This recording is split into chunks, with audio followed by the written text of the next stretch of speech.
finansiëel op te bou.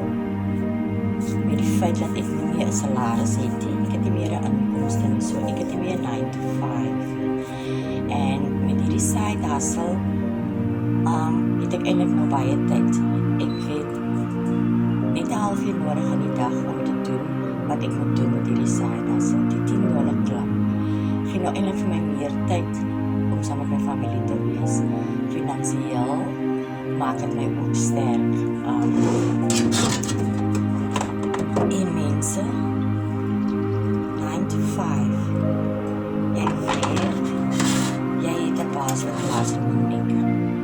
Jy is meer gestres. Nou, met my side hustle wat ek nou het, is ek weer relaxed. Ek het nie iemand wat vir my sê, vandag, jy moet vandag dit doen, jy moet vandag dit doen. Al wat ek doen is, ek sorg dat ek daai halfuur, 30 minute, 45 minute na 'n uur, dat ek gebruik maak daarvan om hierdie opportunity te deel met ander mense, sodat hulle ook nie moet opgee met die wete dat daar nog iets is daar buite wat jou salaris kan aanvul. Want dit is wat dit is. Dit vul jou salaris aan. Jy kan jou salaris laat aanvul. Maar ek is mos nou besig om vir my te bou.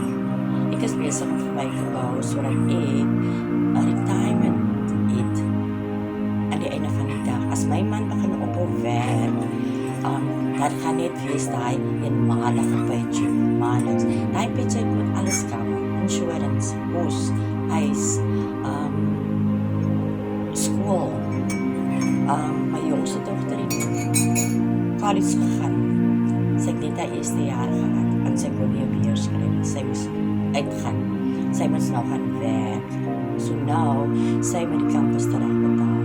So, ek het vir haar gesê, kom ek doen dit. Hier is ek bereid om daai maandelikse fee te betaal, subscripsie fee, wat nie eens baie is.